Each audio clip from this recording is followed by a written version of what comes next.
Alright, hello everyone, and welcome to the 411 Ground and Pound MMA podcast. We are your weekly look into the wide, wacky, wonderful world of mixed martial arts. My name is Robert Winfree, and I am your host, per usual. Oh, we got stuff today, don't we? Yesterday, UFC 286. That was a card. Uh, Ups and downs, we'll go over that. We have an event to preview because we have a darn good main event this coming Saturday. The rest of the card is a little bit meh. Little bit meh. But main event is solid. I would put that up against anything, really. It's that good. So we'll be previewing that and news of the week, all per usual. Um, oh, as part of my boilerplate, it is Mother's Day in the UK as I record this. So if any of my listeners happen to be in the UK, and I don't know, maybe you are, uh, do something nice for your mom. Or if you are a mother, I find statistically unlikely, but on the chance that you are, happy Mother's Day for those in the UK. Do something nice for your moms. Should need an excuse. All right. So there's that. All the usual boilerplate, of course. Please do like, comment, subscribe. It helps a great deal. Star rating, written review, whatever is applicable on your podcast platform of choice. If you've done any and all of that, please share. Or if you'd rather not do any and all of that and would just like to share, you know what? I'll take it. It all helps the algorithm, the all-consuming Lovecraftian monstrosity that will soon enough control the world. And I'd rather not be targeted for termination that early, if at all possible. So, yeah, that's it for that. Alrighty. I believe that's all the preamble, so let's go ahead and jump right into it, shall we? UFC 286. Started pretty early, actually, for me. Yeah, it started 10:30 my time. They wanted it to be prime time in the UK. Fair enough. Yeah, so main event for the UFC welterweight title. Leon Edwards defeats Kamaru Usman via majority decision. 248-46 147-47. You might be asking yourself, how did we arrive at this? There was a point deducted from Leon Edwards in the third round. Yeah, third round. Look, Leon Edwards is not a historically dirty fighter, but he was he did not have the best of times following all the rules for those first couple of rounds. There was a low blow, which kind of just happened because they were opposite stances briefly, and the inside leg kick, it goes up, it hits the groin, it happens. Like, yeah, not great, but it does kind of happen. He was grabbing the glove, like inside of the cuff of the glove, while hand fighting at one point, and very clearly doing so. And the final straw for the referee was a fence grab. Usman hits a brief takedown. Edwards builds back up. Usman gets to his back standing. Usman goes for a mat return, and Edwards just grabs the fence and doesn't go down. So the ref takes a point, which entirely fair. So that's why we got some slightly awkward scores at various points there. So again, no problems with the point deduction, but that's why we got some weird scores. My scorecard, I might have done the math wrong at some point. I gave Edwards the first. I gave Usman the second. I went to a draw in the third, and I believe I gave Edwards 4 and 5.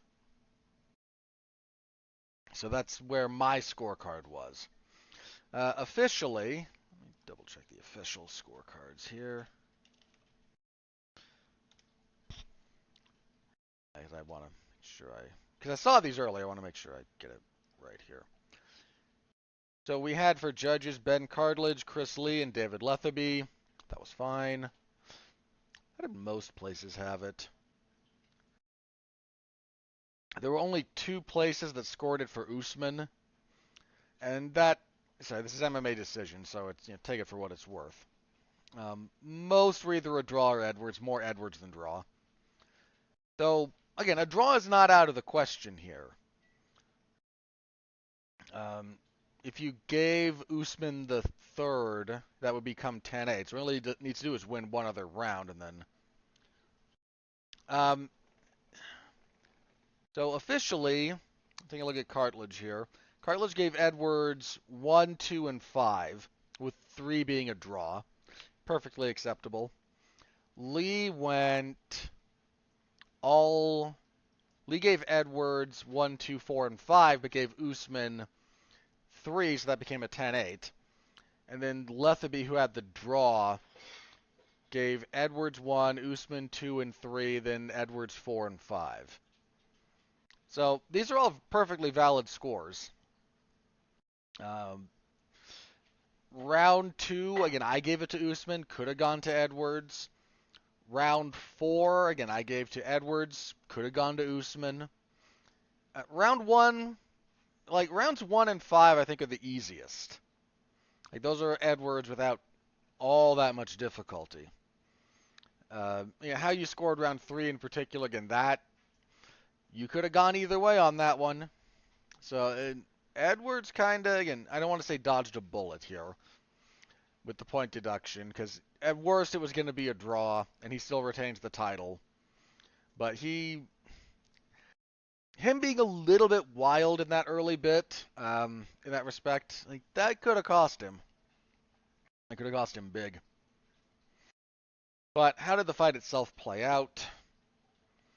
I did a thing a couple of years ago ahead of the first fight between Usman and Covington, where I did kind of a skill study on both of them, and I came away from Kamaru Usman at the time. Now, this is before their first fight, so before he's really kind of honed in some of his striking with Trevor Whitman and everything. But I think even his striking falls into the same general paradigm that I'm going to reference here.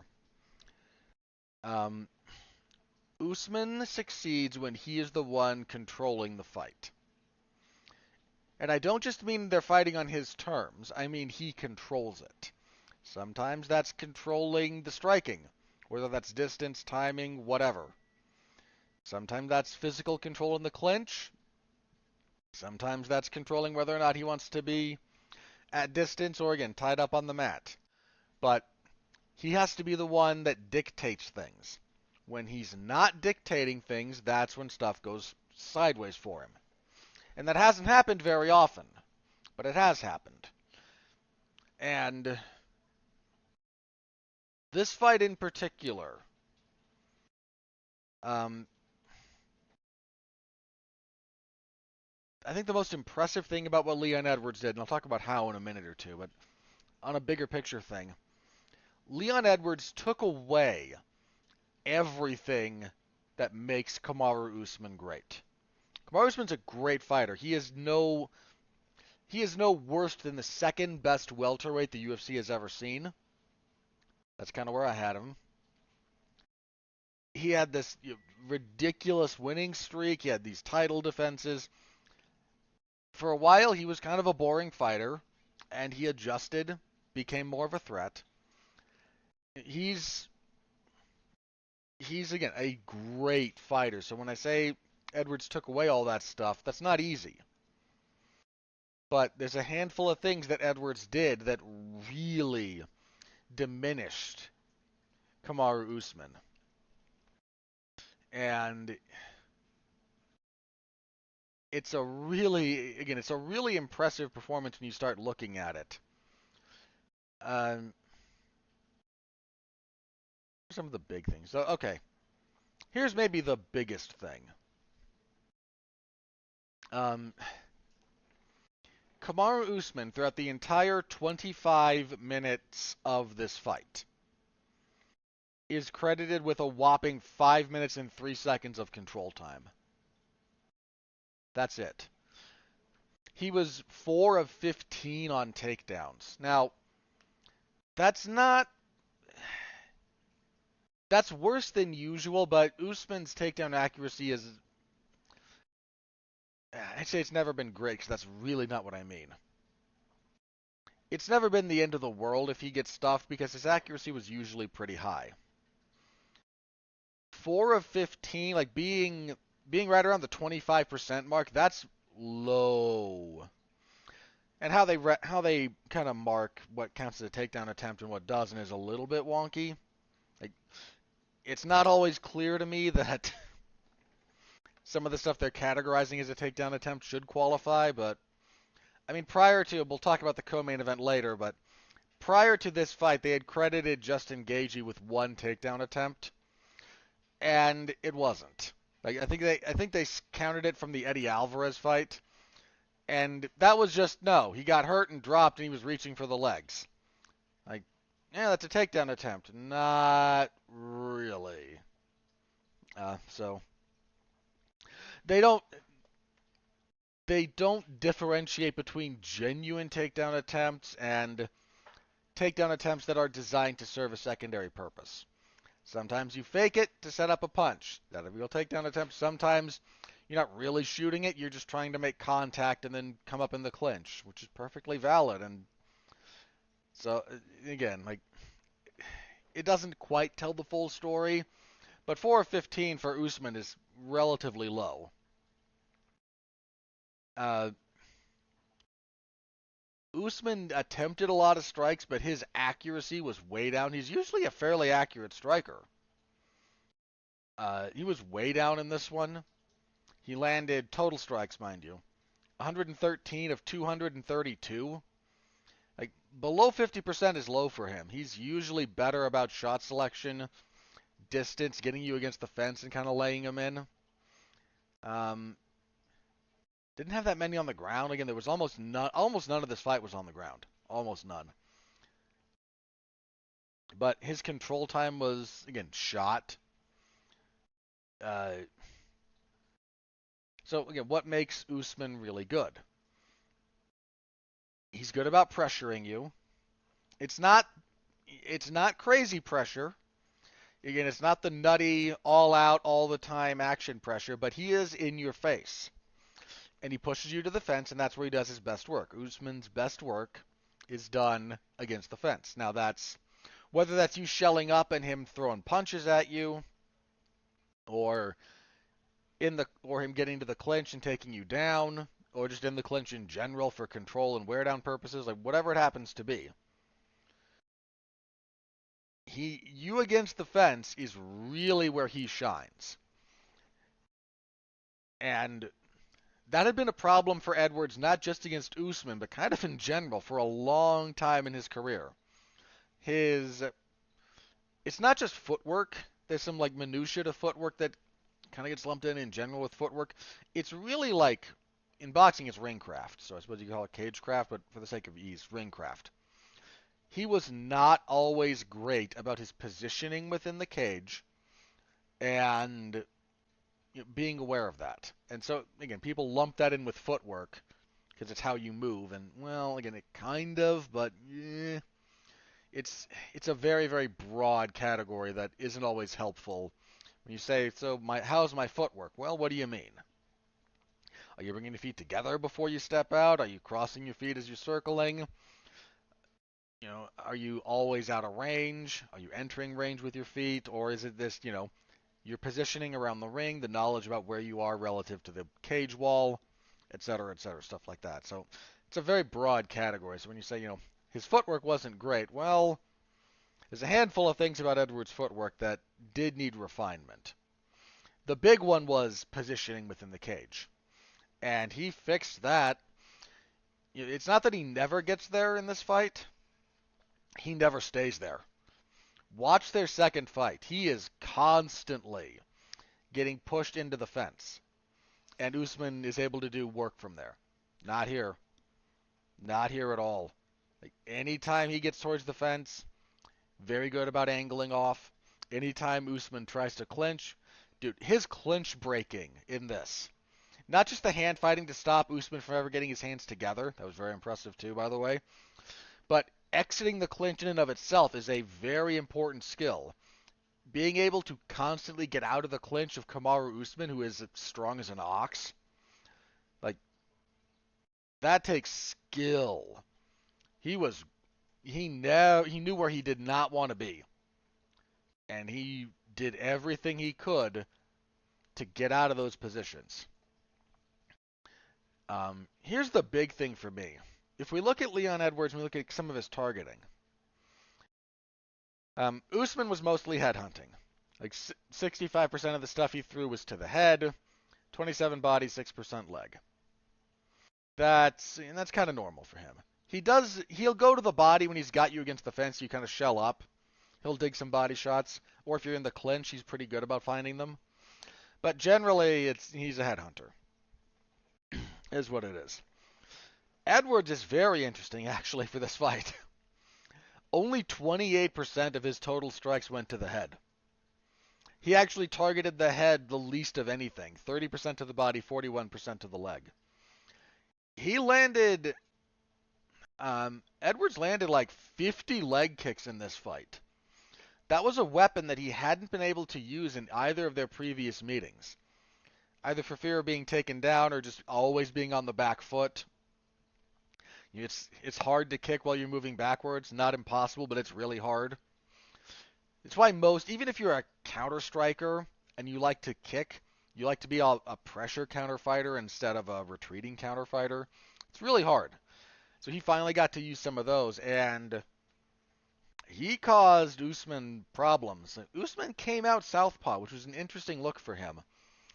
I don't know if it was just to try to deal with the head kick, which he was very keyed into. Colby Covington mentioned something as well, and it's interesting with Covington, like once you're in on the joke, like when you understand the persona, you can start to kind of see when he's doing shtick and when he's being sincere. And he blends the two, but he mentioned something about his post-fight thing, right? So after the fight, I'll get to this later. Well, I won't, but after the fight, he's talking in the back with Megan O'Leary, and he says Usman came out, southpaw, and that because Edwards has had trouble with them.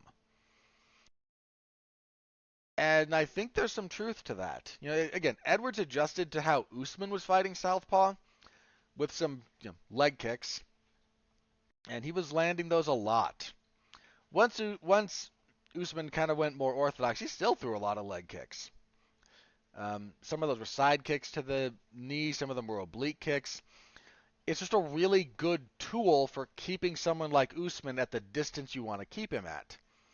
And it bothered Usman. Like he had never in like a fight-ending kind of way, but there were a few times when he get hit with some of them and his forward pressure would kind of stop for a minute or two.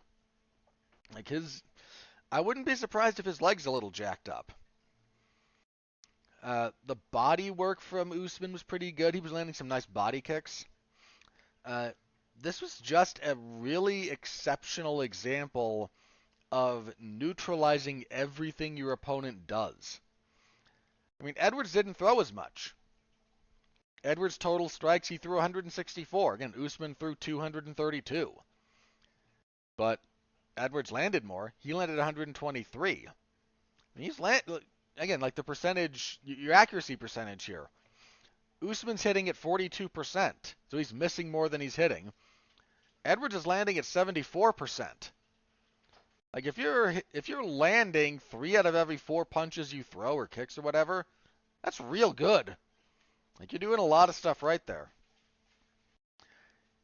Yeah, he had 50 leg kicks. Usman he really struggled to get going. And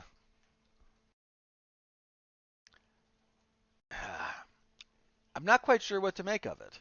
This is one of those fights, by the way, I know I picked Usman last week. By the time these two squared off and we got through the first round, I went, yeah, I said I wouldn't be surprised if Edwards wins, but like after that first round, it was kind of like, Edwards has this. And I didn't feel that way in the first fight for a very specific reason, actually. If you rewatch the first round of their first title fight, not their first fight, that was a one-sided shellacking. Edwards wins the first round, but if you look at how he does it, he's pressured back, he gets clinched, they fight there for a little bit, and he surprises Usman with an outside trip. Usman gives up the back, and Usman just kind of punts the round. Like, all right, you got my back. I'll hand fight. If you let me escape, I will. If not, whatever. I'll get back on the horse. We'll be back to work in the second round. And that's a very legitimate way to win a round, mind you. But he won that round based on, yes, his skill, but a little bit more, I think, the shock factor.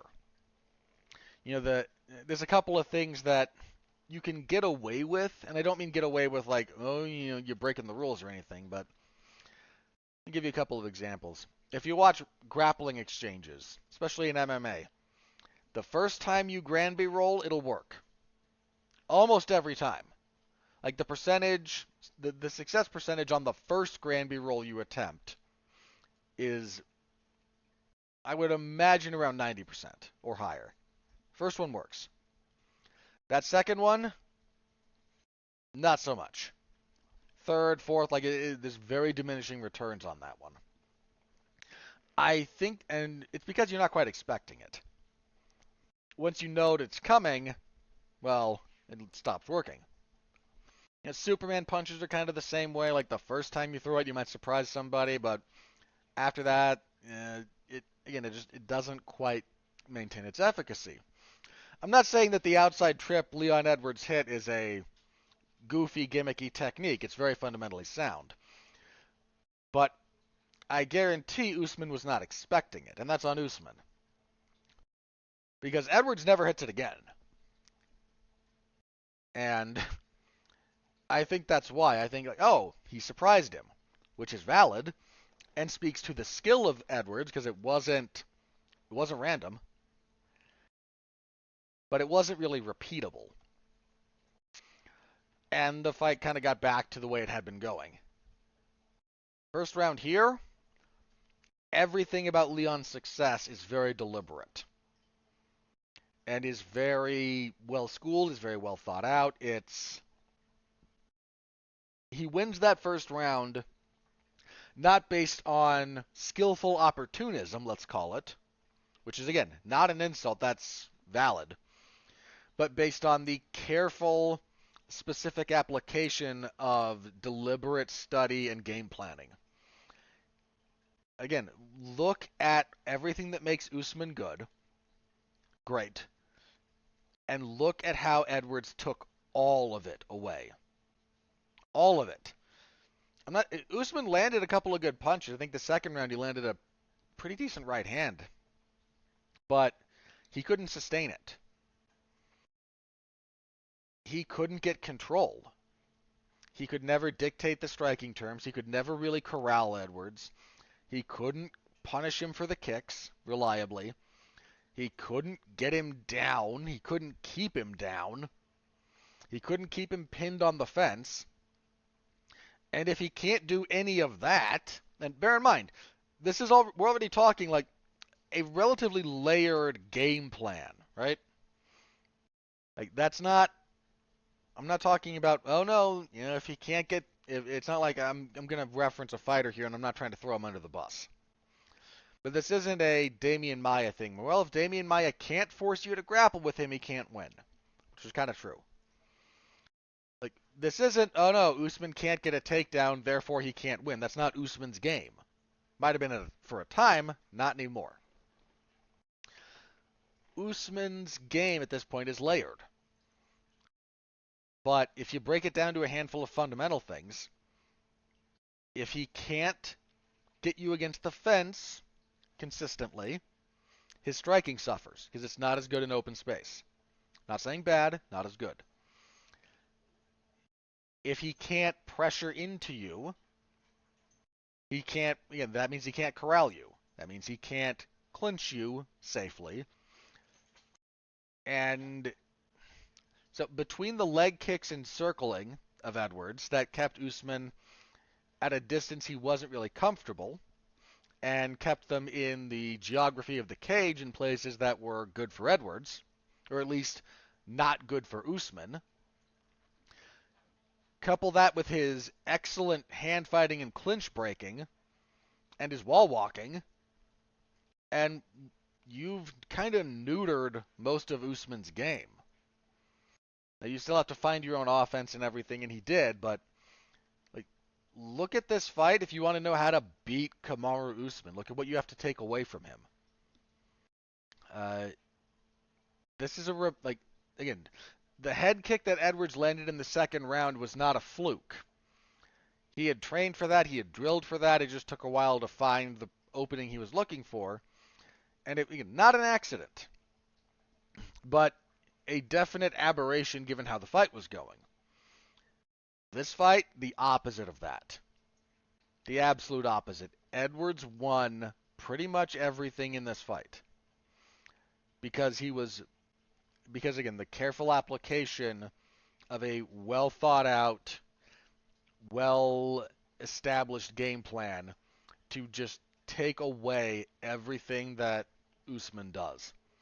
And my hat's off to him, man. This was a stellar performance in that respect from Leon Edwards. Absolutely stellar. Where do we go from here becomes a little bit interesting. So Dana White announced, well, Colby Covington weighed in as the backup for the main event in case anything happened to either guy. Kind of explains why he'd been so quiet recently. You know, if he's training for that, then okay. Apparently, it was also a little bit of a last-minute thing. He had to cut a fair amount of weight. I think he mentioned it was non-trivial. It was over 10 pounds. Say 18, I think. I forget exactly, but he cut a chunk of weight to make weight as the backup. And if he had a decent training camp, it wouldn't have been that much. So he weighed in as the backup, and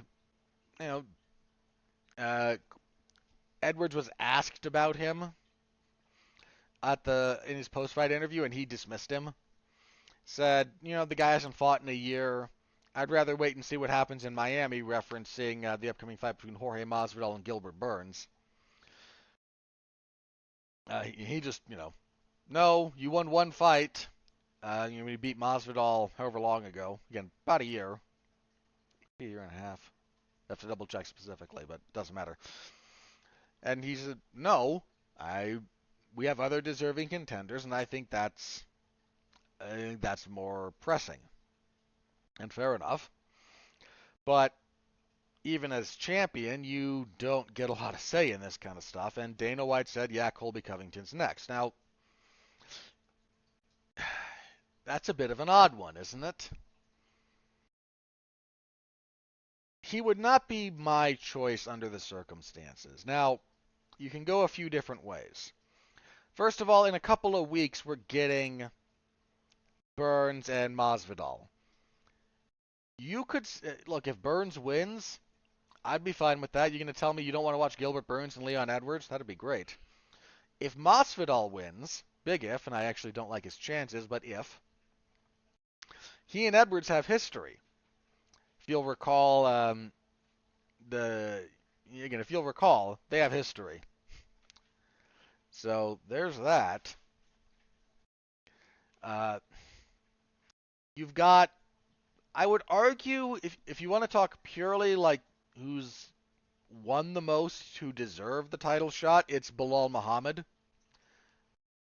He's on, I think, the longest winning streak. His last fight with Edwards went to a no contest. I mean, I said this, man, Edward, at the time, Edwards put a pretty serious beating on Bilal Muhammad for that round and change before the eye poke. That was not going Muhammad's way. Doesn't mean he can't adjust and do better this time, but that night, man, he dodged a bullet. The no contest coming out of that, he dodged a bullet because that was not at all going his way. But he's done nothing but win since then, for a long time, and he's probably the most deserving. Instead, it looks like the UFC is trying to work on him versus Shavkat Rakhmonov, which, dude, that just sucks for Bilal Muhammad. I mean, I'm not exactly his biggest fan, all things considered, but to have done everything he's done and for the reward to be fight this guy, that just kind of sucks. No other way to say it. That just sucks. Now, we had all been kind of wondering, there's a somewhat invisible elephant in the room about what's up with Khamzat Chimaev.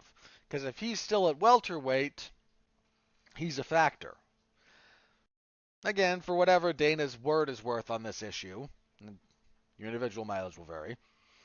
Uh, he's gonna fight at middleweight, and they're looking at him fighting a relatively high-ranked middleweight. So Khamzat at the moment is out of the welterweight picture. That clears things up a little bit. Again, this is not kind of my favorite iteration of how things could have gone. I mean, look, if you want, Colby is a needle mover, right? I mean, there was a fight earlier in the card between which one was it? Remember the fight properly. Yeah, it was Jennifer Maia and Casey O'Neill. And kind of towards the end of the first round, there's this swell of noise from the crowd. And it's not really because of the fight, which is an okay fight. Again, we'll get to it in a second or two here. But there was nothing going on in the cage that really kind of warranted the loud reaction. And one of the commentators said, Colby Covington just walked in. Like, people saw him and recognized him. People love to hate that guy, and fair play to him for creating the persona or exaggerating his personality to the extent that he got over like this, to use pro wrestling parlance. And look, he's a needle mover, and Bilal Muhammad isn't. Now, I'm a meritocratic guy as a general rule, and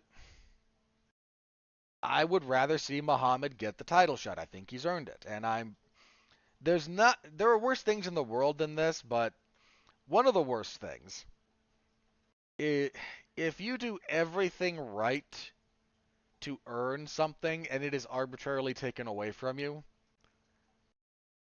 Like that's one of the worst feelings in the world. And Muhammad's done everything you could reasonably ask of him. He's won.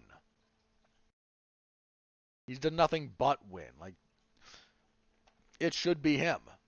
Straight up. And unfortunately, he's going to wind up fighting the up-and-coming killer that I think is an inevitable champion in that division in Shavkat Rakhmonov. I mean, you knew someone was going to draw the short straw here. I mean, someone had to. You do kind of hope that at some point the UFC takes a bit more seriously their claim about the best fighting the best. And that's not a knock on Colby, mind you. But he's been out for a while. I mean, some of that's not his fault. And it just doesn't quite feel like he should be the one here. In a lot of respects. Now, early odds makers are actually favoring Covington, and to be honest, I see it. Not saying I would. I don't know how I'm going to pick on that one. I've got to think about that, assuming the fight happens. But look, I would favor Edwards over Muhammad without too much hesitancy. I would favor Edwards over either Gilbert Burns or Jorge Masvidal at this point.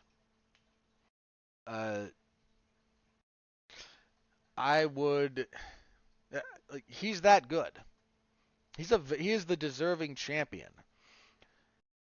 The issue he might run into here, again, and this is not about disrespecting the champion, at least not for me, for some people it might be. This is about how do these two match up stylistically. And Covington presents some problems for Edwards that we're not sure how he deals with. Right? First, there's the southpaw thing, which is not the biggest thing in the world, but it's a thing. The clinch breaking Edwards showed here will be a problem for Covington, but Covington's pace, and this is something Usman doesn't do a whole lot of. Usman has good takedowns, but he's not an explosive wrestler. And some of that's to do with his knees. They're just kind of beat up. He doesn't shoot a lot of doubles. He tends to work a lot out of the clinch or grabbing the single leg if you're close enough. And that's fine. Like, this is a strategic choice. But he doesn't really transition back and forth between a whole lot of attacks, as a general rule. Covington does. And that's a problem for Edwards. And I think the pace could be a problem for him as well. He got tired. He got a little tired in this fight. Like, they both did. Like, this wasn't the craziest paced fight, but they weren't sitting around either. Like, and we know Covington has an absurd motor. And that could be a problem. So, I can see why you might favor Covington in that fight. Again, I don't know if I would, but I know why you might. So that's what's next there. We don't know what's next for Usman. He wants to get back to fighting in the very near future and get back to the title picture. He's fought a lot of guys. He's fought a lot of guys in this division. I saw someone on Twitter suggest, in fact, it might have been, I saw Stephen Thompson respond to it. So maybe him and Stephen Thompson might make sense. I mean, Thompson is, not at the prime of his physical career anymore. And I mean, Usman's 35, almost 36. Like, he's not exactly a spring chicken. But that fight, that might be the one to make. It's one of the few, like, they haven't fought. It's one of the few fights up there that that's not a rematch for Usman. So that's a thought. But that was it again. A really, really good performance out of Leon Edwards. A thorough performance. A very calculated, very systematic, just dismantling of Usman's game. So, heck of a performance. Good first title defense. Curious to see how far he goes with this. Very curious, because he's shown a lot of ability. All right, co-main event. Oh, this was great. Justin Gaethje defeats Rafael Fiziev via majority decision. Two 29-28s for Gaethje and then a 28-28, which I think is... Okay, can we talk for just a second here? There's a judge in particular we have to discuss, if you'll permit me. We need to talk about old Paul Sutherland. Now, he turned in a 28-28 here, giving Fiziev the first 2 rounds, which is not out of the question, mind you. And then giving Gaethje a 10-8 third, which I don't understand in the slightest. Look, full disclosure, I was 29-28 Gaethje. You could easily go 29-28 Fiziev. That second round was, to my mind, the second round was the swing round, but one of the judges gave Gaethje the first, which I don't agree with at all. But that 10-8 third, that's rough. Like, I don't get that at all. Mr. Sutherland had some other weird scores. The same night, mind you, he had 4 assignments for UFC 286. Turned in a weird scorecard in Gaethje and Fiziev. He gave Marvin Vettori all 3 rounds against Roman Dolidze, and we'll talk about that fight when we get to it, I promise. That's bogus. Vettori did not win the first. And in an earlier fight between Chris Duncan and Omar Morales, which I think most reasonable people had 29-28 for Duncan. I think it's what I had. He was 30-27 for Omar Morales. The only scorecard he turned in all night that was acceptable was Veronica Hardy defeating Julianne Miller.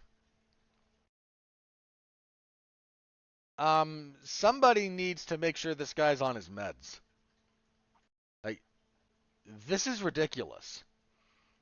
You should not, like, he should have been pulled after that 30-27 for Morales. Like, we should have been like, okay, nope, you are not all here, man.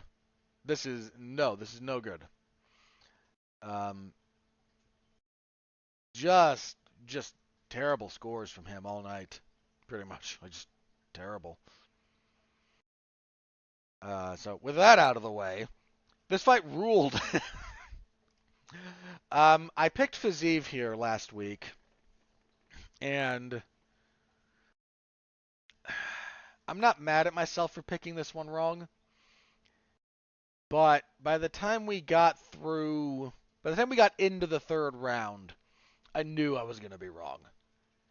Like, everything was kind of going that way. It's like, yeah, all right. To Fiziev's credit, he showed off a lot of good things here about his game. His combination work, which is pretty solid. He was using it differently here than he has in the past, but that's because of who he was fighting. His hand speed. Um, Fiziev's hand speed is ridiculous. That guy is so fast. Now, what got him in trouble as the fight wore on was that Gaethje started timing him. And timing's more important than raw speed. But man, his hands are fast. Just really fast. He was aggressive. He's a dynamic striker, again, kind of going back and forth. He's got good kicks. These two chopped each other's legs up. Fiziev landed some nasty body kicks. But they fought at a pace, and Gaethje kind of makes you do this sometimes, that I don't think Fiziev could sustain. And he slowed down a little bit as this wore on. And that little bit was enough for Gaethje to really kind of start going to work in the second and third. Um, Here's the other thing about this fight, if you're for Justin Gaethje. Trevor Whitman had a pretty clear understanding of Fiziev's strengths. You can see even when Fiziev is successful early, there's a handful of things that he does a lot, and everybody has these kind of things. One of the things Fiziev does well, he fights orthodox, so he throws a lead leg body kick and then follows it up with a right hook. So he kind of pushes you into the power shot, and it's a nice little combination. But watch the first couple of times he throws it, Gaethje is ready for it and reacting to it.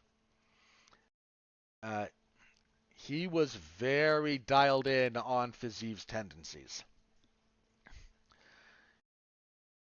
Again, the Gaethje calf kicks were on display. Took him a little bit to start finding them. Fiziev was kind of mindful of his leg for a bit. But he did land them, and ooh, those were not fun. Towards the end of the second, he did some damage to the right eye of Fiziev, I think with uppercuts. One of the tools we kind of knew Gaethje would have here is anytime Fiziev would get in close, Gaethje is really good about grabbing a single collar tie and uppercuts with the other hand. He's really good at that, among other things. But he started landing those, and it kind of messed up that eye a little bit. And by the time the third round comes around, Gaethje, first 20 or so seconds of that third round, though, Fiziev comes out. He lands a couple of really nice right hand, actually. Kind of staggers Gaethje for a second, but he recomposes and just goes to town. Structurally, and I mean like how you structure a fight. I said this when he fought Tony Ferguson. It hadn't really come up until this fight again, but Gaethje fights backwards. And it's really interesting to watch when you approach the structure of a fight. Like, what are you supposed to do when you go out there to fight, right? There's a handful of things you want to work first because it lays the groundwork for the rest of your game. Usually, this is stuff like the jab, the leg kick, be that inside or outside. If you want to use front kicks, you establish the front kick. These are building blocks. They're foundational. And the jab is kind of the big one. Like, your game builds off of your jab. Well, Gage's jab didn't show up until the third round. And when it did, it dictated everything. And it makes me, again, it just kind of makes me wonder. Like, this is clearly a choice, and some of it's because he hits really hard. But normally you chisel away at point. Like if you want to, how do we visualize this? Okay, if you're trying to like cut down a tree, like this is a fairly common example, right? What do you do first? First thing you have to do, you strip the bark, usually. Then you very specifically figure out where you want your notches placed, how do you want it to fall. You chip. You chip away, chip away, chip away to kind of get until you know where you're going.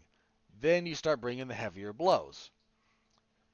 That's how most fighting is structured. You establish a couple of weapons that build foundations, build reactions, establish distance or control and timing, and then you tweak that with your more powerful shots. Well, Gagey does the opposite. He clubs you for a round and a half, and then gets real specific and real surgical. At least he did here. And it's really interesting. It's more like, again, less like cutting down a tree and more like how you would carve a sculpture, right? How do you, if you got a slab of marble and you're going to carve something out of it, you don't start small. You start by taking giant chunks out of it where you know they're not needed. You big chunk, big chunk, big chunk, big chunk, and then you do refined work at the end. That's how Gagey fights. He takes these giant chunks out of you and then gets specific, then gets detailed. And look, getting jabbed is no fun anytime. But most of the time it's like we establish it first and then we build off of it.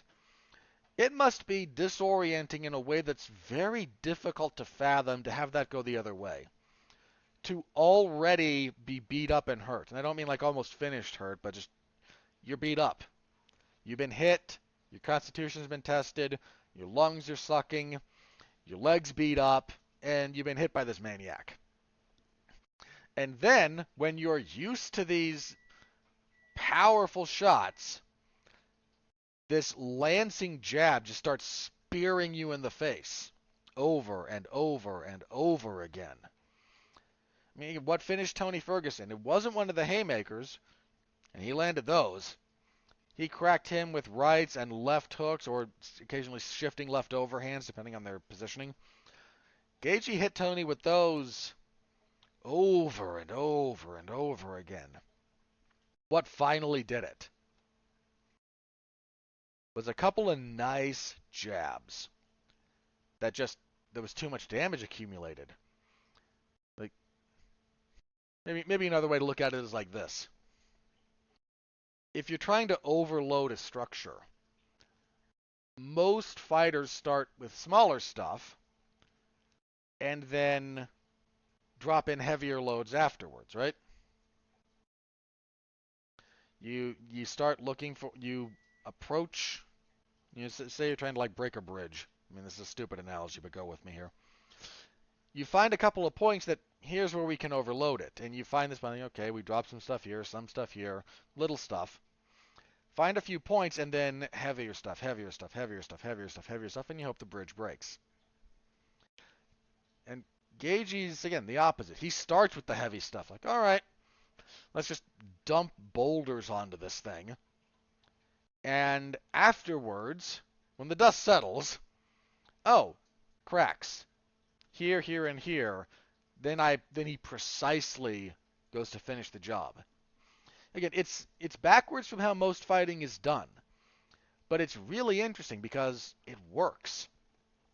And it's not a bad way to go about it when you think about it. It's just contrary to how you're generally taught.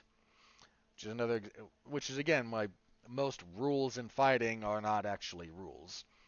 You You learn the basics and you learn the fundamentals so that you can know when and how to break them. And if breaking them means inverting them, sometimes that's very, very successful.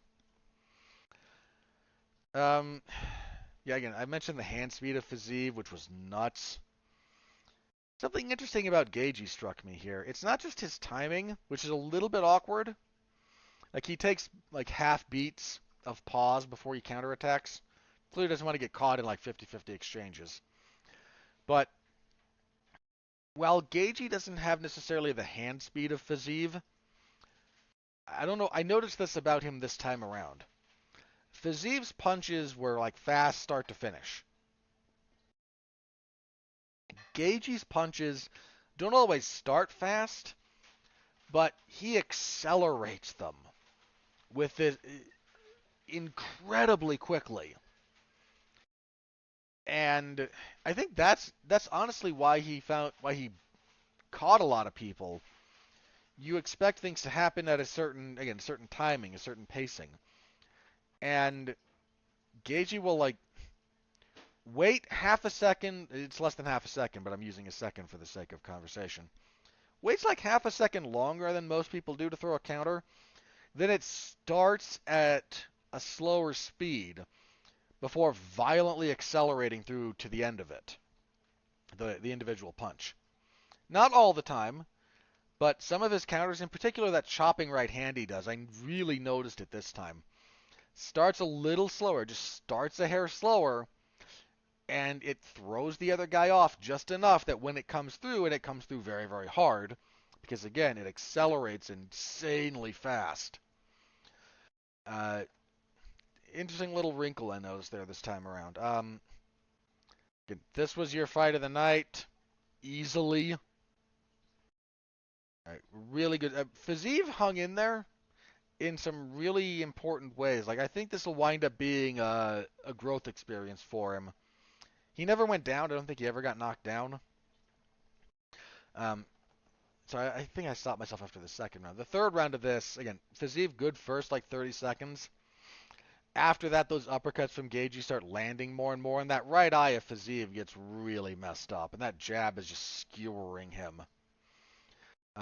Once Gaethje got a feel for the timing, and I don't mean the punching timing of Fiziev, I mean his movement timing. He was constantly hitting him mid-step. Uh, Heck of a thing. Again, another classic Gaethje fight. Hats off to him. After the fight, he said he wants one more run at the belt, but he thinks he's nearing the end. Which is probably about right. I mean, he's not exactly young. He's 34. He'll be 35. So he's a young 34. He'll be 35 in November. But he's been in some wars, man. And he's been, training since he was 8. He started wrestling when he was very young. He's probably about ready to be done, but he wants to make one more run towards the belt. Fair enough. I mean, the win here should validate that that's at least it's not a crazy idea. But, we're probably in the last, like, 4-ish just engaging fights that we're going to get. And it's sad, because we're going to miss him when he's gone. He is... In the build-up to this, he called himself the most exciting fighter in UFC history, and I am not going to argue with him on that one. Not one iota. He has 11 bonuses in 11 fights. Now, some of those are doubled. Sometimes he got like fight of the night and a performance bonus. Because there's some individual fights that weren't bonused, but in total, he averages to a bonus a fight. Still, and he got one here. 11 bonuses, and he's only made that's $550,000. Like, not to beat the fighter pay drum again, but that's just kind of sad. He's worth a lot more than that. Just in case you can't miss fighter. Gonna be sorry when he's gone. We're gonna miss him. The sport will miss him when he retires. For Fiziev, took a big step up. He acquitted himself well. He'll probably have to, take a slight step back, but he proved he's a very, very good lightweight. I wouldn't want to be his rebound fight. Whoever fights him next, man, that's gonna be a rough night for you. It's going to be a real rough night. Next up, Gunnar Nelson defeated Brian Barberena via armbar, 4:51 of the first. This is our only finish of the main card. This was what you'd expect. I picked Barberena because of the layoff to Nelson, but like Gunnar stylistically is a bad fight for Barberena. Nelson, did his little bouncy thing, ate a couple of punches, got a clinch, ate a few elbows, got a takedown. Gunnar Nelson's top control is very good. Pass guard, landed some elbows. His ground and pound looked better here than it has in the past. Like if I had a big takeaway for Nelson, improved ground and pound here, for sure. Passes without too much difficulty, attacks the arm, gets it. Gunnar's a good fighter, but he's so inactive that I don't think he actually factors into the division all that much. Women's flyweight, got this one wrong. I did not have a good night picks-wise, by the way, just for the record. I think I got everything on the main card wrong. Jennifer Maia defeats Casey O'Neill via unanimous decision, 30-27 and then 2 29-28. O'Neill just really struggled here. Maia, a lot of movement, a lot of combination work. If you watch the first round, you'll see the whole fight. O'Neill could never really tie up, could never get a takedown. She landed a couple of good punches along the way, but every punch that O'Neill threw, Maia threw like 3 or 4. What was the stat line here? Real fast. Maia threw 355 to the 264 of O'Neill. How'd that go by round, actually?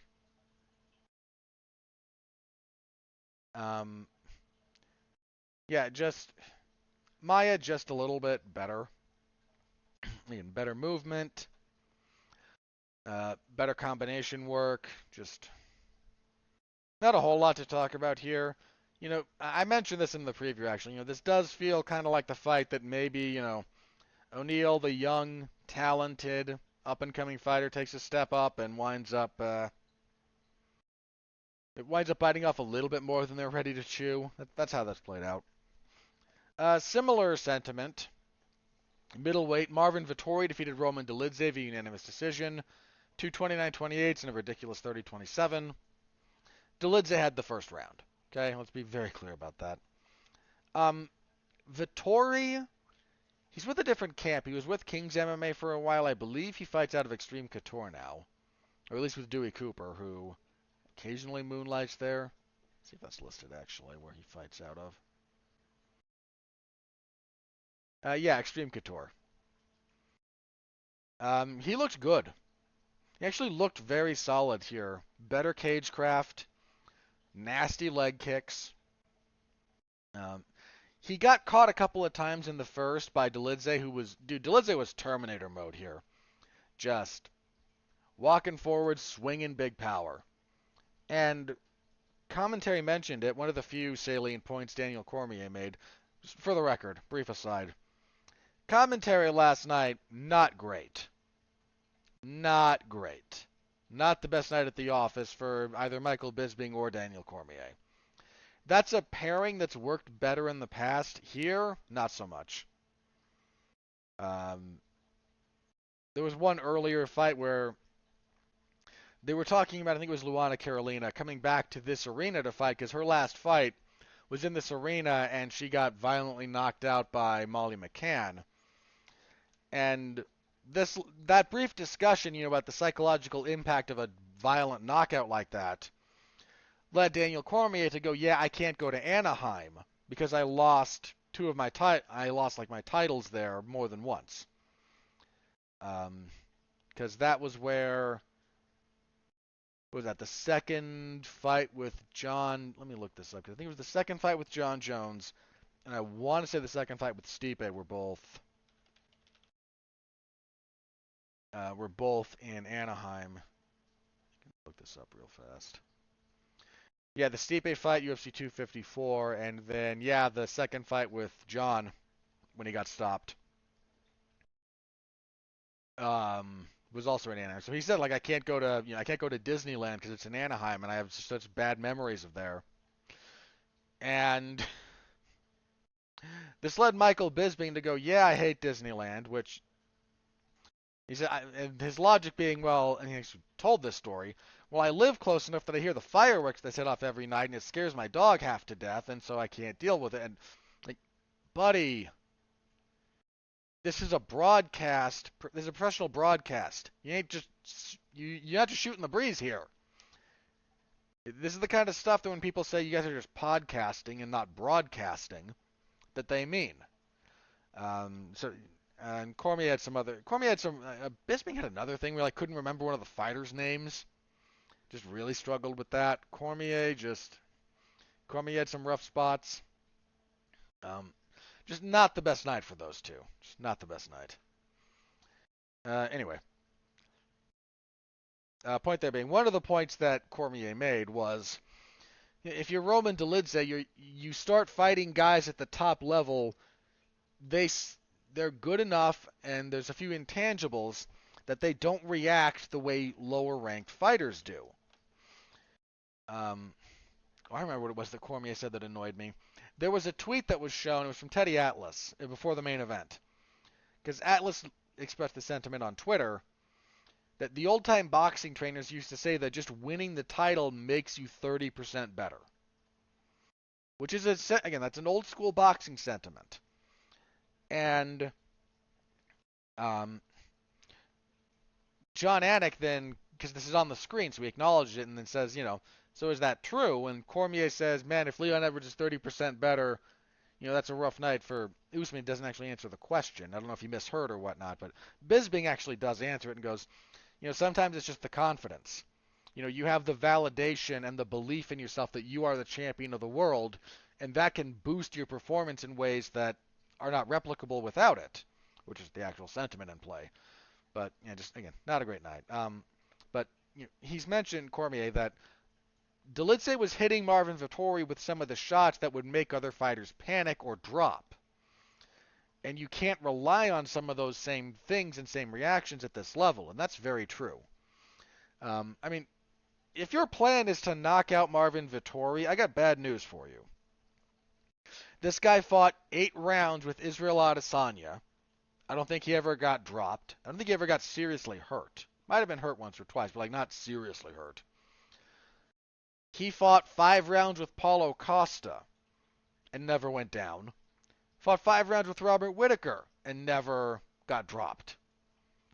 If your game plan is I'm going to drop this guy and hurt him, that's just not going to work. Like, this dude just has a cinder block for a head. It's just not going anywhere.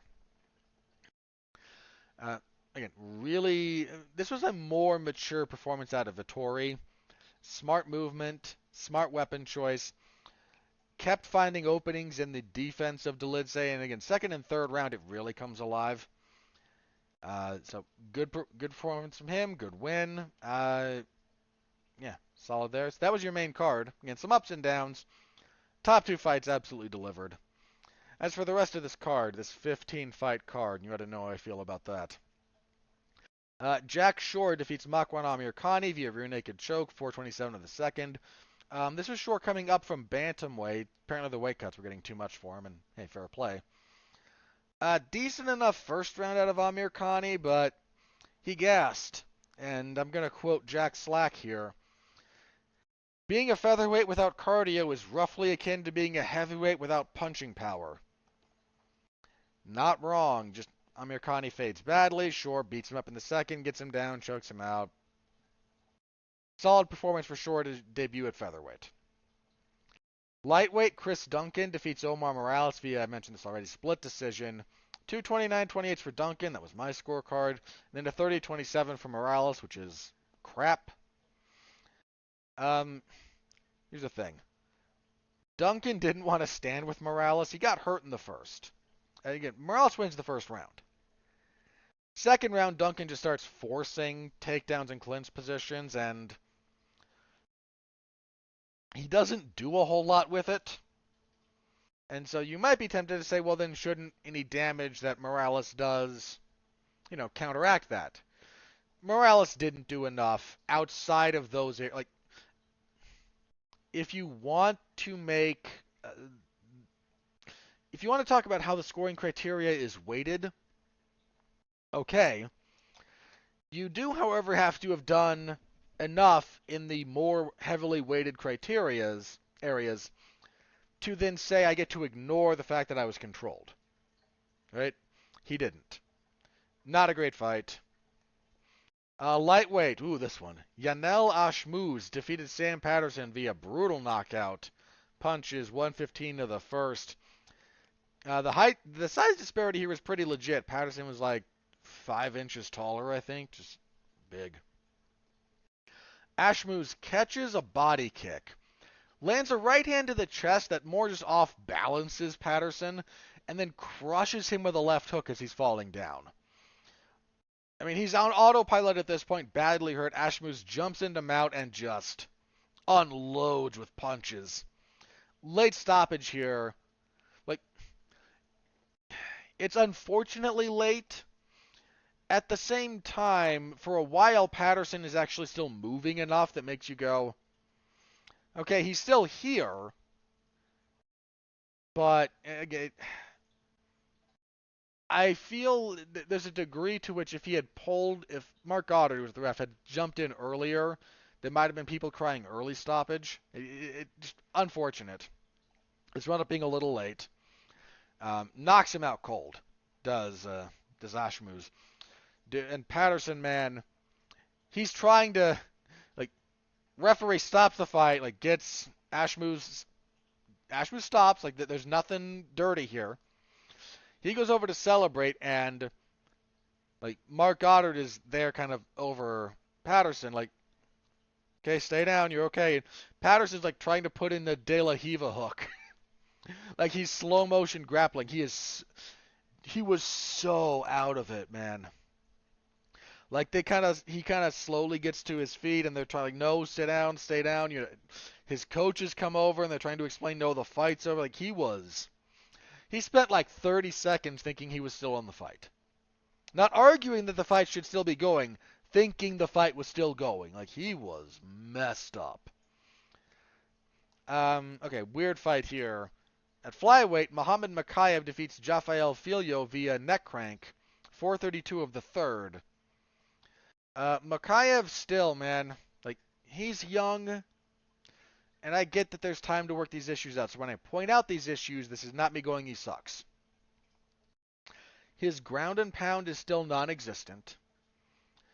I think his cardio is a problem. He basically did nothing the second round. He's not great about his entries.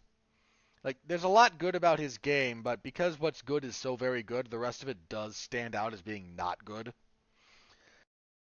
He hunts for finishes, though. I give him that, man. He's pulled off some late third round subs in fights that he might have been on his way to winning anyway, and just, like, I'm not coasting. So I give him credit in that one respect, but he's going to be pushing to get to a level that he is not ready for, and he's going to run into that ceiling, and that's going to go badly for him at this point. Interesting bit here. Third round, Makayev gets a takedown at one point. Filho inverts for a knee bar, and he gets it. Fully locked in, knee bar, hyperextends the knee. Makayev won't tap.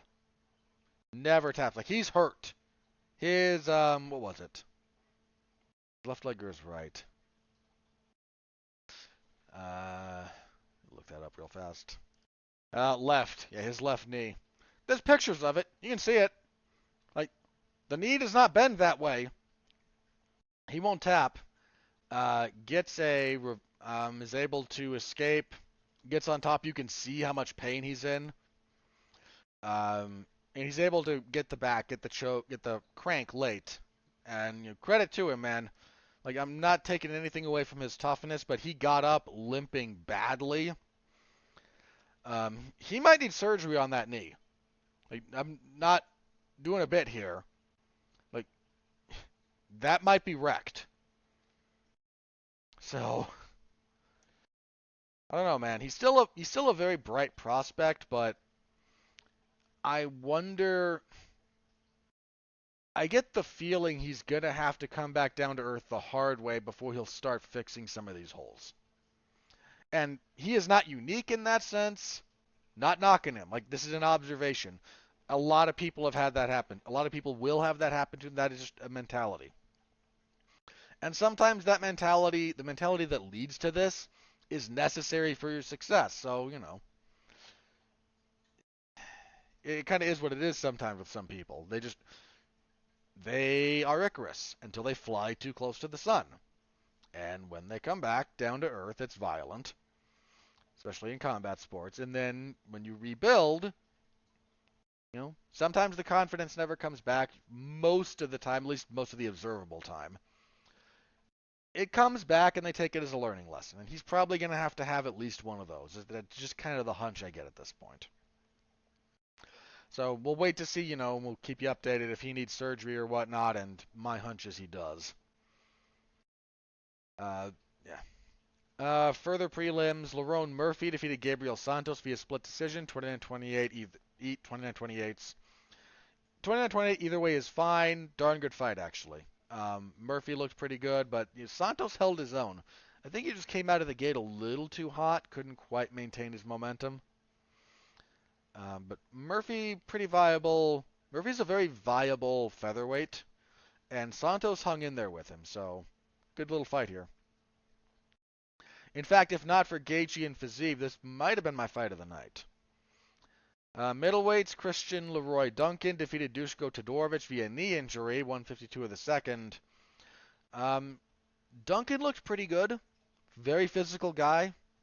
He was landing some side kicks, leg kicks. They tied up, and they're just like spinning and jockeying for position in the clinch. They're not even against the fence. They're in open space, and Todorovic just kind of steps wrong at a weird spot. There's a little bit too much torque, and he might have had some pre-existing partial tear.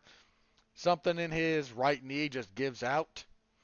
He drops immediately. There's enough replay to kind of see like, oh nope, that's not good.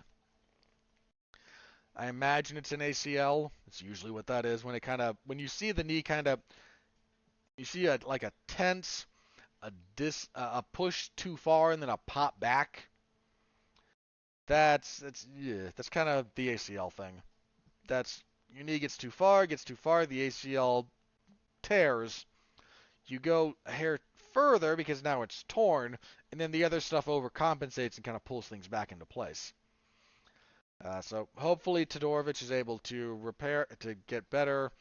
Unfortunate, just it sucks. Duncan looked okay for what we did see though. Jake Hadley defeated Malcolm Gordon via TKO, 101 of the first. Nasty body shots from Hadley. Gordon missed weight, and apparently he was told to stop cutting weight by the doctors. He was damaging his internal organs with his weight cut, so might be time to think about bantamweight. Hadley fighting southpaw. Just anytime Gordon was coming in, he was leaning a little bit forward, especially on the jab. Hadley just countering with a little bit of a one and then a left uppercut to the body. Hit him with it once early, didn't like it. Second time drops him. Nice stuff from Hadley. Women's flyweight, Joanne Wood defeated Luana Carolina via split decision. There was a 29-28 each way and then a 30-27 for Wood. 30-27 is a little odd, but there was no like blowout round for anyone, so I can live with it. Wait a minute, could I? No. The second round really should have gone to Carolina. Third round, Carolina was doing good work. Not blowout work, but pretty good work. And then at the last bit, Joanne Wood just like, all right, fine, screw it. Went Terminator. Fun little fight. Here. Lightweights, Jai Herbert defeated Ludovic Klein. Sorry, that went to a majority draw. There was a 29-27 for Herbert, and then two 28-28s. There was a point deduction to Herbert for his second groin strike of the first round that happened about 40-ish seconds after the first one. And I understand the ref's point here. The first groin strike was pretty bad. The second one, and Michael Bisping got up in arms over this, there was a knee that Jai Herbert threw. And if you look at things straight on, it looks like it goes into the hip, which is legal. If you look from a slightly different angle, you'll see the problem. It hits the cup on its way to the hip. And that's where the issue comes in. And couple that with the earlier shot to the groin, and the ref's like, okay, you can't keep doing this, man. And when they happen, Daniel Cormier made an interesting point. When they happen that close together, that tends to influence the referee's decision about this, and he's right. If you foul a couple of times in rapid succession, you're going to get a harsher penalty. The draw was, I think, the correct score. Decent enough little fight. Jai Herbert is a very good fighter. It's unfortunate that happened, but control your weapons better. Like that's the long and the short of that. And kicking everything off, Veronica Hardy defeated Juliana Miller via unanimous decision, 30-27 across the boards. Juliana Miller, coming off of that season of The Ultimate Fighter where she won, she's a good grappler, but she looked like a very green fighter here. And she, I mean, to her credit, like she's less than 10 fights into her career. She couldn't get close. She couldn't tie up. Hardy just constantly peppering her with strikes, circling, not getting tied up, not getting sucked in. Really, really, this was the best performance from Veronica Hardy in her UFC career. If you look for some of her earlier fights, she used to be Veronica Macedo before she married Dan Hardy, former UFC title challenger. It's a really good performance out of her. Really good one. I mean, again, not the best fight in the world, but easily her best performance, I would say. Easily. She looked real good. That, ladies and gentlemen, was the event. Your bonuses. Fight of the night I mentioned, Justin Gaethje and Rafael Fiziev. No issues. Performances of the night went to Gunnar Nelson and Jake Hadley. Yano Ashmouz got screwed here. I would give his performance, I would have given him over Hadley or Nelson for that matter. I thought what he did was more impressive than either of those, so hopefully he got some kind of discretionary bonus, but yeah, he scored the only like clean knockout of the whole card. Anywho. But, Dana doesn't like. I think Patterson came off the Contender Series, and Dana doesn't like when his guys get roasted like that, so. That was the card. If you want my full coverage as well, my full live report is up in the MMA Zone of 411mania.com, so give that a look if you're so inclined. Always appreciate it. Anything you guys are able to do to support my work, it means a lot to me. You can get my live round-by-round scoring, clips of most of the finishes. Yeah, it's up there, so give it a read if you want. Thank you very much. All right, we move on. This coming Saturday, UFC on ESPN 43. They are at the AT&T Center in San Antonio, Texas. The only fight I'm going to devote a lot of time to here is our main event. Marlon Chito Vera and Cory Sandhagen. Oh, hook this into my veins, baby. This is good. So, Sandhagen displayed a lot of skill. High motor, accurate striker, kind of a speed chess grappler. A little bit of a wild man. Not too wild, but doesn't mind doing his spinning stuff. Great body attacks. Frankly, I thought he beat TJ Dillashaw when they fought in 2021, rather. I thought he won that fight. Did not think he beat Piotr Jan, but he put in a good fight against Jan. Coming off a win over Song Yadong, that fight was stopped between rounds 4 and 5. He opened up a gnarly cut on Song, and that fight deserved to be stopped. That was a bad one. Good about fighting at different ranges, kicks, punches. If he can't dissuade you with power, he's good about throwing elbows. That's what he did to Song. Song wasn't going to stop coming forward. So Sandhagen just started throwing elbows whenever they closed distance and cut him up. Like, he cut him up bad. Yeah, there was a cut in there where like one of his eyes was swelling pretty badly. He did a number on Song. Really good about all that. Seen him fight 5 rounds, keep a high pace the whole time. On the other side, we have Marlon Vera, who does not keep an especially high pace. He keeps a good bantamweight pace, but he's not nuts. However, Marlon Vera is one of the harder strikers at bantamweight. If you look at his fight with Rob Font, that was his most. That's his most. No, he most recently fought Dominic Cruz and knocked him out with a head kick, which depressed me as a Cruz fan. But what are you gonna do? Um, if you look at Vera, he tends to get outstruck. He outstruck Davy Grant. But if you look at all, let me go through his last few fights here.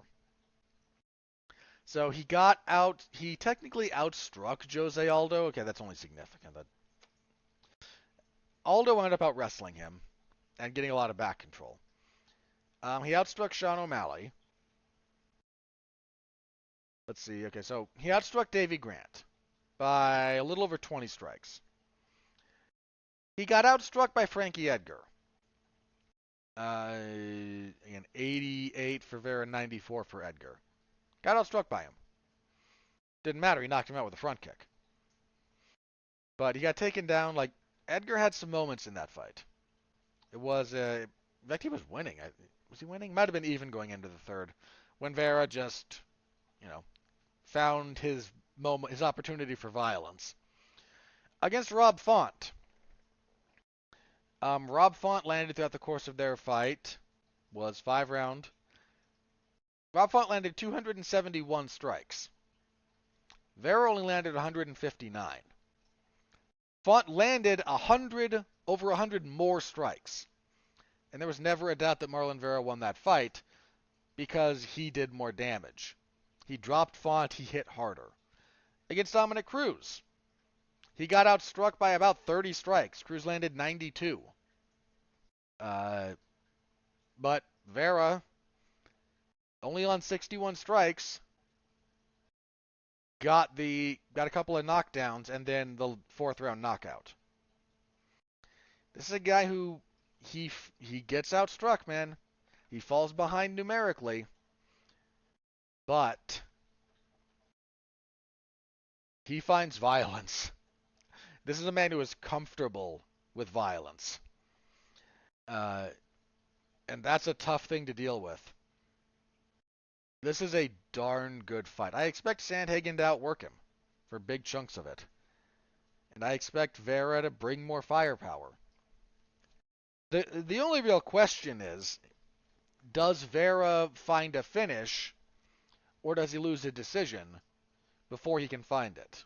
That's kind of how this plays out. And I don't know exactly. My hunch is to pick Sandhagen. Because I think he's generally a bit more skilled. I think he's got enough endurance and durability to deal with what Vera has coming back at him. And I don't know that Vera can keep the pace that Sandhagen will force. However, it's entirely feasible for Sandhagen to be trying all this and to get tagged with either hard punches, a kick that really off balances him or hurts him. Just Vera puts damage on you, man. Marlon Vera is a damaging fighter. And you have to be cognizant of that. I think I am going to go with Sandhagen, but not by much, man. Not going to be surprised at all if Vera pulls this one out. Not at all. Vera's a very, very good fighter. He's very well schooled. And like I said, man, he's good about finding damage. He's just good about it. And that is a rare skill, to have a fighter who is good about damaging his opponent. That's something you don't see very often. So I give him a ton of credit. He could very well win this fight.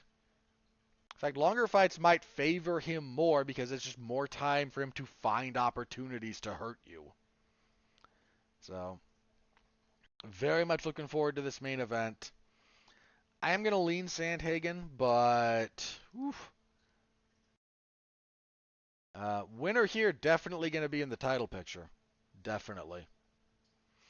The rest of this should be faster. So, co-main event, women's bantamweight, Holly Holm and Yana Santos. This is the former Yana Kunitskaya. She and Thiago Santos got married recently, so congratulations to the two of them. Um, Yana got stopped by Irene Aldana her last time out. Now, Holm's a little bit long in the tooth at this point, but I imagine she's still got enough skills to handle this. That's kind of my hunch. Women's flyweight, Andrea Lee and Macy Barber. Um, I like a lot of Andrea Lee's skills, but she's had some rough setbacks too. I mean, she dropped a couple of split decisions that I thought she should have won. I kind of thought she beat Joanne Wood now, excuse me. Kind of thought she won that one. I definitely thought she beat Lauren Murphy. Definitely thought she won that one. Coming off a loss to Viviane Araújo, it was a fairly clean loss. Whereas you've got Barber. My favorite thing coming out of the last fight that Erin Blanchfield had when she beat Jessica Andrade. My favorite sentiment that came out of that was, Erin Blanchfield is who Macy Barber tried to be. Like, Macy Barber came onto the scene, I'm going to be the youngest champion ever. I'm, young and I'm dynamic and I'm going to run over everyone, and then she didn't. Whereas Erin Blanchfield is doing all the things Macy Barber said she was going to do. Barber's on a decent enough 3-fight winning streak. I kind of thought she lost the Maverick fight, but she won her last two fairly. This is probably Barber, but I don't know. It's probably Barber. I mean, Lee has a lot of good tools, but she never quite put everything together.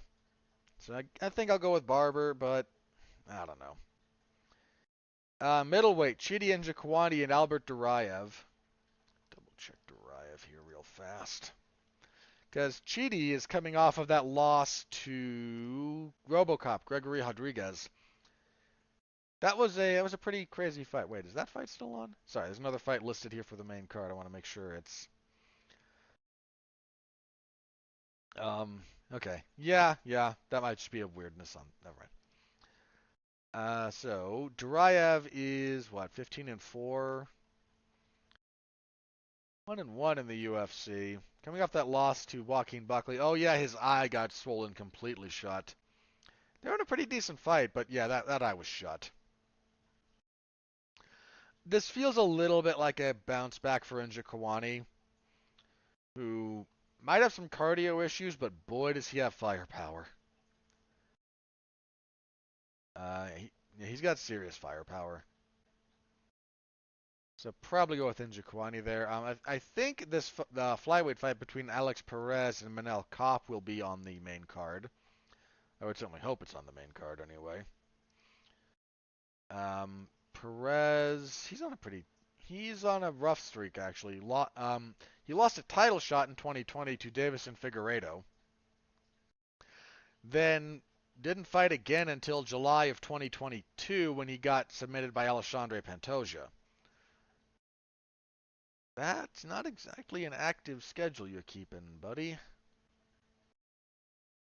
Anyway, he's fighting as the aforementioned Manel Kopp. Kopp on a 3-fight winning streak with wins over Ode Osborne, Jalga Zhumagulov, and David Dvorak. I'm feeling Kopp here a little bit. Might be wrong about that, but I'm feeling Kopp. I think he's kind of going up in the world. Alright, let's see. The rest of this should be a little bit faster. Daniel Pineda and Tucker Lutz. This is featherweights. Pineda. Several no contests in his past, including his most recent fight in the UFC. He is 1-1 in the UFC with a no contest. Lutz, I want to say, is 0-1 in the UFC. Might be 1-1. He is 12-2. Yeah, he's 1-1, coming off of a loss to Pat Sabatini. Tough draw there. I'm okay picking Lutz here. Let's see. We have Steven Peterson, who I'm not entirely sure should be in the UFC. Coming off of that loss to Julian Erosa. I mean, he's got a couple of wins here and there, but I question again whether or not he's actually a UFC caliber fighter. He is fighting in Lucas Alexander, who is making his UFC debut.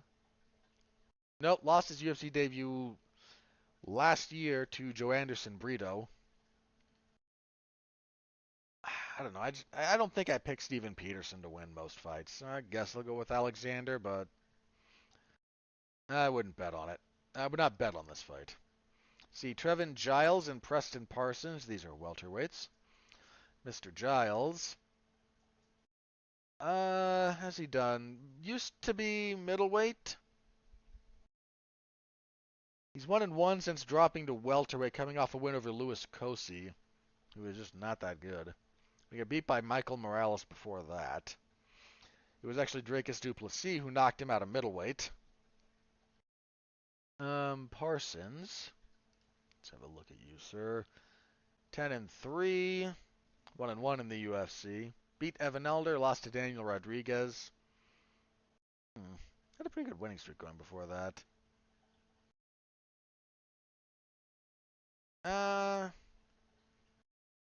This is probably Giles. Yeah, I think I'll go with Giles, but again, not too sold on that. Flyweights, CJ Vergara and Daniel Da Silva. Vergara, see, 1-2 in the UFC. Losses to Ode Osborne and Tatsuro Taira. Oh, Taira's good, man. Those two sandwich a win over Cledson Rodriguez. Split decision, though. I think we're picking Daniel Da Silva here, who is, maybe not, 0-3 in the UFC. Jeez, losses to Jeff Molina, Francisco Figueiredo, Victor Altamirano. Altamirano. Rough for both of them. Oh, Jeff Molina. Do I want to? Didn't put it on my rundown. You know, let me take just half a second here. So, Jeff Molina was the unfortunate victim of basically doxing and some, not strictly speaking doxing, but Molina was the victim of, what do they call it, like revenge porn? A gentleman he'd been with posted without his consent or knowledge video of them being intimate on the internet. So Molina had to then come out publicly as bisexual. Now, for the record, I don't care personally at all about his sexual preferences. Just none. But to whoever did this to him, like, screw you. Like, this is just a miserable thing to do to somebody. It's their business. You know, look, do I have my worldview and my, like, personal, my religious theology about stuff? Yeah, I do. But, I mean, you're not here to listen to me preach, and I'm not here to preach to you. It's not really relevant. This is mostly to say, you know, again, I don't really care, like, at all. You know, dude's just living his life. So, he is the first, however, he is the first openly bisexual slash gay slash whatever alphabet doohickey you want to attach to it in the UFC. First male. There's a lot of lesbians.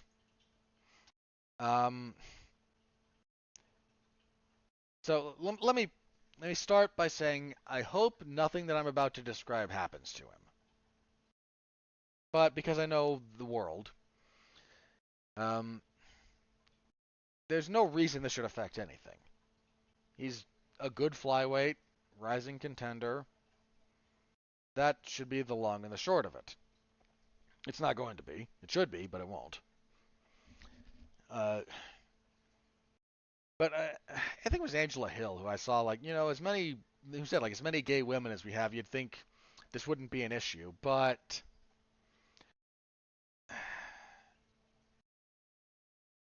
there's I've long been curious about whether or not there's I don't want to go too deep into this tangent, so I'll be brief. I'm curious about the connection between elements of our individual like biochemistry and sexual orientations. Wouldn't shock me to learn that a majority of lesbians in particular have increased levels of testosterone. Again, I don't know this. I'm just saying I'm saying it wouldn't surprise me. And again, I don't care. We shouldn't be dealing with barring like serious issues. You shouldn't be messing with people's chemical makeups anyway. We're all different in that respect, and it's pointless trying to mess with it. But increased levels of testosterone leading to increased levels of aggression, like leading to more women, leading to a slightly greater percentage of lesbians being more interested in combat sports. Like again, we're talking like how did some of these things line up statistically, leading to how they manifest themselves. And once again, I don't actually care. I'm talking about this because it was in the news very briefly. So I wouldn't. So I'd be curious about that. But here's the big thing about this, and this might seem a little gross, so I apologize. But the majority of MMA fans are men, which is not gross, by the way. Like, there's nothing wrong with masculinity or being a man. The majority of those, I imagine, are straight. Because I'm not trying to diminish people who identify differently. The majority of the world is straight. This is just the statistical reality of it. Doesn't diminish you. Doesn't mean you're not, important and there aren't people who love you and care about you. But we're just talking majorities here. We're talking the raw statistics, okay? And the majority of straight men, they this is a weird way to try and phrase this, so bear with me. Straight men understand being attracted to women, so they're more okay. Like they at least understand women being attracted to women because most men don't. Like men like each other. Like male friendships are important and they're sadly diminishing. But there's men don't understand being attracted to men. In fact, it's one of the reason why we struggle so often with like understanding women, quote unquote, like because there's some fundamental part of us that's like, well, you're attracted to me. I'd never be attracted to myself, barring a few narcissists out there. So there's almost like a fundamental disconnect in that respect. But men are more accepting, generally speaking. Most men are more accepting of women liking women than they are men liking men because it computes. Oh, you see this, you think this is attractive, I think this is attractive, I understand. And it causes like some really weirdness when you go the other way. And it's stupid and it's bred out of like ridiculous insecurity and all this crap. But to just, like Angela Hill going, no, like we don't want to say this. A lot of people don't like saying this, but women being attracted to women, and I know he's bi. So when I say men being attracted to men, I'm referring like more to like if you're bisexual, you're attracted to both. So he is at least partially attracted to men, and I'm not judging him for that. I'm saying the vast majority of straight men don't understand that. Again, it just doesn't compute in some ways. One we can but women being attracted to women is not the same as men being attracted to men. And and eh, there's way too much bulking together of issues that really should be separated in some very important ways that for the sake of both shorthand and political expediency are not. And this is one of them. Like those are not the same thing. And again, this is not me saying anything prejudiced or bad about people who are that way. Like ultimately this is going to wind up between you and God. and that's absolutely none of my business. I know what behavior is considered sinful. Heaven knows I've sinned. I am not sitting up here pretending that I am some saint. I also know that final judgment is God's, and I know way too many stories about the bad things that happen to people with enough hubris to pretend they know the mind of God. So I no idea what's going to happen to anybody in that respect. Not really. Guidelines, yes. Behaviors that we should follow, yes. Actual knowledge, nope. I got nothing. That's between you and God, ultimately. But he's unfortunately going to get a lot of crap. I mean, who's the other? Jordan Levitt, who's actually, I believe he's LDS as well as that. Um, who's by his own description. Okay, this is his description. He's a little bit sassy, little bit, effeminate. And for like, there was a thing for people were like, oh, so he's the first, he's gay, and he's like, no, I'm not gay. Uh, I'm just me. I have a wife and kids, and they respond like, oh, that doesn't mean you're not gay. And like, okay, that's true. Like you can be gay and like marry a woman and have a family. That happens. Not trying to say anything otherwise, but like he's saying I'm not gay, and he put out a statement that said, man, I took a mountain of abuse for something that people just thought I was, and it sucks. As bad as it is being, sort of bullied about something you're not. Being bullied for something you are is probably worse. So again, like my podcast and my voice maybe don't mean anything here, but if you, on the off chance you're listening to me and you were thinking about making some kind of joke at Jeff Molina's expense, just don't. Like, be better than that, please. I mean, dude, he got flack when he chose to wear Pride colors. Again, before he was out. Like this was like last whatever Pride month is, I don't care. The UFC provided the option for fighters to wear like the rainbow, their name be in like the rainbow decal, right? That coloration. And he chose to. And he actually took some abuse for it. Like, no reason for that. I mean, none. Even if you disagree, and again, there's some very real ways that I do, there's no reason to be hateful or like angry at him. There's no reason to heap abuse on someone online. Just don't. It's really not that hard to not make yourself a worse person in that respect. Really quite easy. Anyway, soapbox. Off the soapbox. Back to fight picks. I actually think I am going to go with Vergara there. Like, that winless in the UFC thing for De Silva is very troubling. Moving on. Lightweights. Manuel Torres and Trey Ogden. Torres. See, he is 13-2. Won his UFC debut. Got a nice knockout over Frank Camacho, actually. Was closer to a year ago than you'd like, but 4-fight winning streak overall against Trey Ogden, who is through 1-1 in the UFC, rather. Lost to Jordan Levitt, beat Daniel Zellhuber. Probably going to go with Torres for this one. Let's see. Flyweights. Vinicius Salvador and Victor, I already mentioned this guy, Victor Altamirano. Salvador, El Fenomeno, 14-4. I want to say he fought in the UFC. And there was someone else with that same nickname has fought in the UFC. He's been trying to make his debut since August of last year. Had two different fights fall through, both Clidson Rodriguez and Daniel De Silva. So he's making his debut. Whereas Altamirano, he is 11-2, 1-1 in the UFC. Lost a tough split decision to Carlos Hernandez in his debut, and then rebounded by beating Daniel De Silva. I'm going to lean towards Altamirano here, but that might be a pretty good fight. We also have at women's bantamweight Tamaris Vidal and Haley Cowan. Vidal, Trattora. This would be the female version of Tractor. Because I think it was Michelle Prazeres who was Trattor, and that's Tractor.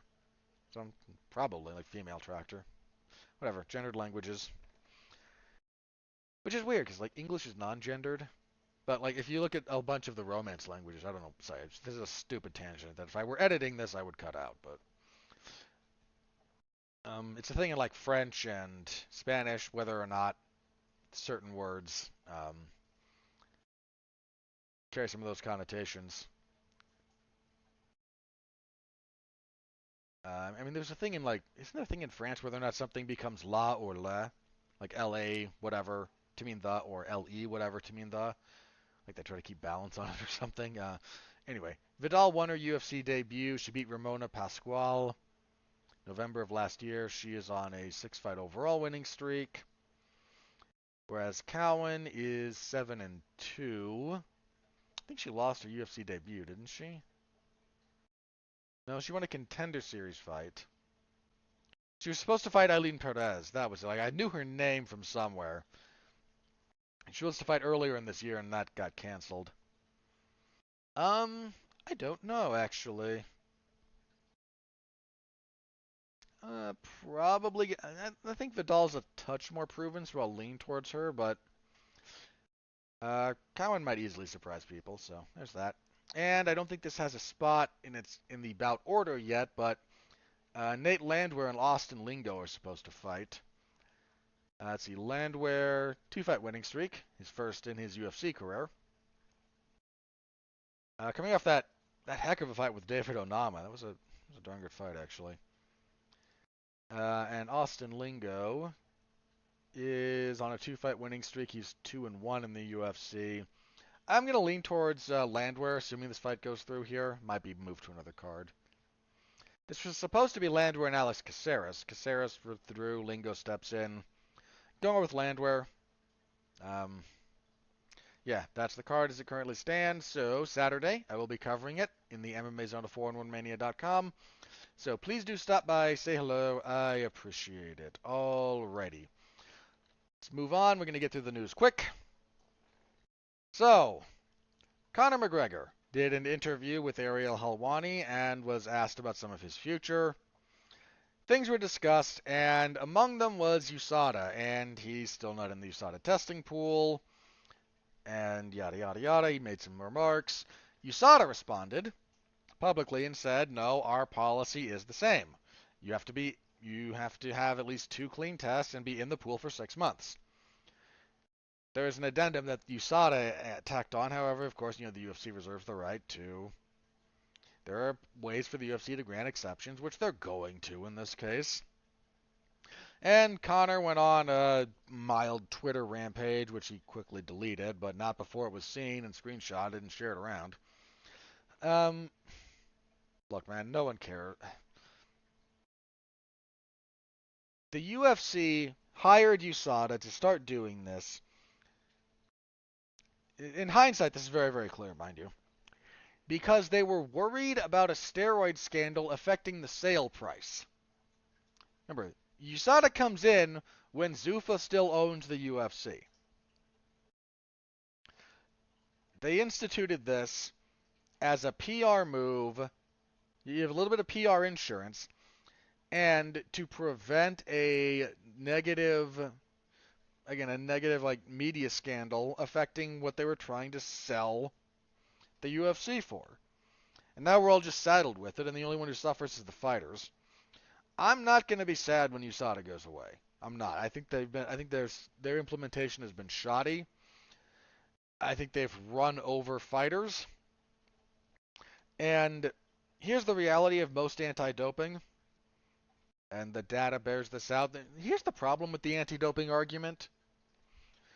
It requires you to sift through a lot of dry academic research, and there's not yet been a I don't think very highly of Jeff Nowitzki, but he was a vocal, forward-facing proponent of strict doping, of like anti-doping strategies, and he was good about, again, PR and about sort of distilling some of the arguments down into easily digestible bits for the general populace. So, and the problem is reasonable response to anti-doping zealotry doesn't have that. It requires way too much of you to do a bunch of very boring reading. If you've never tried to read academic stuff, unless you're actually interested in the subject matter, it sucks. Because it's written for other academics in a dry, boring state. Like, there's no sense, and you don't write academic papers this way anyway, but there's no one presenting it in a way that's easily digestible. And here's the problem, most people don't care. Like, if you ever think about this for just half a second, think about how much information around you constantly you have to deem as irrelevant and discard. How much? How much information about the world do you think is irrelevant and consequently not know? It's actually one of the problems with like getting certain things for AI to do. The other is the problem of like perceiving reality, but that's a whole other thing. But having to figure out what doesn't matter is kind of a a thing that we've all learned how to do. Like you couldn't tell me how elements of electricity work. You couldn't tell me how a transistor works. You couldn't tell me how a transformer works. You couldn't tell me how power is transferred other than like the very generalist of senses. You probably couldn't tell me how a car works, how the internal combustion engine works. I couldn't. You're probably not that familiar with the aerodynamics of how airplanes work. I'm not. I know a little bit. I remember some from like high school science and whatnot, but I'm not intimately familiar with it. You have your job and like one or two hobbies and like your family. That's what you know about. I'd bet you if you got kids, you could tell me more about your kids, hopefully, than than anti-doping. Consequently, the whoever like whatever position winds up having the best PR tends to win the game of public relations because that's all you have time to care about. You have to care about things that actually matter to you. So anti-doping stuff doesn't register. Like I care about this, a little bit because I'm somewhat interested in it because I cover this stuff.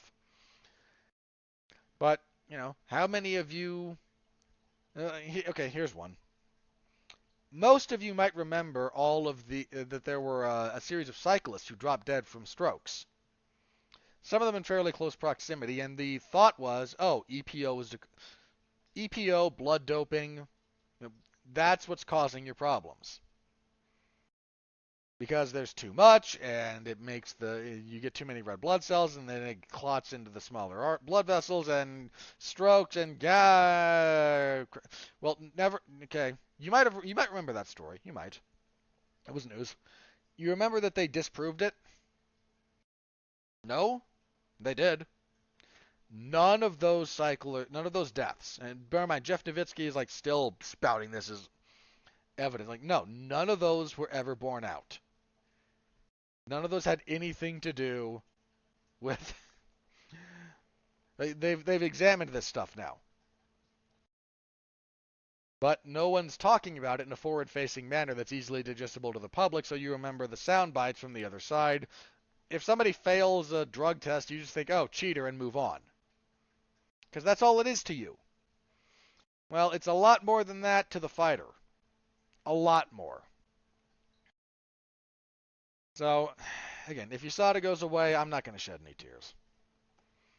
So there's that. So Conor and USADA are in a pissing contest. Conor's going to win. The UFC is going to give him whatever exemption he needs. They're going to force through him versus Chandler. Whatever. I am as intermittently sort of cringeworthy as Michael Chandler can be, and I hate that word, by the way, but it's somewhat appropriate to his presentation. I am, if he knocks Conor's block off, that will not be the worst thing that could happen. Okay, I promise to laugh a little bit at this but Power Slap is leaving TBS. Yeah. I said, I wasn't going to cover this on anything approximating a regular basis. The UFC forced it down our throats for a while. It was all well and good to do the no one's forcing you to watch while the UFC gives it free airtime on their pay-per-views and the television shows. When ahead of their first event that got moved from pay-per-view to being on Rumble, which is an alternative to YouTube. And just, again, brief aside. Again, there's like, I know that there's some like political extremists that exist over there, but like the fact that we all use like a handful of websites and services for a bunch of stuff like this, it should be more troubling than it is. Like, I like YouTube. I'm not knocking it in that respect. I'm saying the lack of legitimate competition should be troubling. That's what I'm saying. So, anywho. So I got moved over there, and like that same day, the UFC's front page of the website is not about the upcoming fight. It's about the Power Slap finale. But no, you're not asking us to watch it. You're just sending out emails to everyone on your every media member on your mailing list that you have. Like there's a bunch of people theoretically blackballed by the UFC that the UFC doesn't like. More than one has talked about this. They were getting Power Slap emails. Uh, anyway, that did pretty miserable. TBS decided it doesn't want it for a second season. I said I was happy to let the stupid thing live and die on its own, kind of figuring it would die. Its ratings just, again, bad opener, decent second week. Then it just went down, down, down, down, down, down, down, down, down. TBS said, okay, go away. Now they will be exclusively on Rumble. They're going to film all the crap over in Abu Dhabi. I mean, I imagine that between the plain, and it's going to lean more into the reality show side of things than the theoretical competition. I'm going to go out on a limb here and say that between the airfare to get someone from, the United States to Abu Dhabi and the hotel like it costs more to fly them over and put them up than they're going to pay them. Would be my bet. Like those poor guys are paid nothing to just take brain trauma. So I'm laughing at it, and Dana White's pathetic display at the media. Like, no, who covered it? None of us wanted to. Like, none of us are interested. The market's not interested. No one's interested, and you're blaming the media for not covering something no one wants to hear about. You're the one who screwed up. You're the one who miscalculated. This is on you. Full stop. Not that hard to figure out. Alright, we've been at this for almost 2 hours. I think we'll leave it at that. Let me check Twitter, see if anything crazy is broken news-wise. If not, we will do plugs and get out of here. Alright, nope. So, what do we got this week? Another podcast stuff. We will have, Damn You Hollywood will have a review of Shazam, Fury of the Gods on Tuesday. That will be myself, Mark Radulich, Alexis Haina, and possibly a run-in from... I don't remember if it was Chris Bailey or Evan Bevins, but one of those two. So be on the lookout for that. It is the #1 movie of the weekend, even though it ain't doing great. It opened soft, even relative to somewhat lowered expectations. Yeah. So full review of that on Tuesday. Other stuff, AEW's Dark Elevation on Wednesday. WWE SmackDown on Friday, UFC event on Saturday, so tune in for any and all of that in the wrestling and MMA zones of 411mania.com. We will be back here next week to review UFC on ESPN 43, and I believe we will be previewing, yes indeedy we will. Wait, no we won't. There is no event scheduled for Saturday, April 1st. So we will just be reviewing next week. We will be back April 2nd to preview UFC 287. And that, ladies and gentlemen, is a heck of a card. That's a good card. It's a very good card, actually. I'm looking at it now. That's very good. That's main evented by another fight between Alex Pereira and Israel Adesanya. Co-main event, Gilbert Burns and Jorge Masvidal. Bantamweights, Rob Font, Adrian Yanez. Kelvin Gastelum's last gasp. He takes on Chris Curtis. Michael Chiesa and Li Jing Liang ought to be fun. It's a good card. It's just a good card. So, full preview in 2 weeks. Back here next week for a review as well as any news of the week. Hope to see you then. Until then, thank you all very, very much as always. I appreciate you more than you know. Thank you. Stay safe out there and continue to be well, be safe, and behave.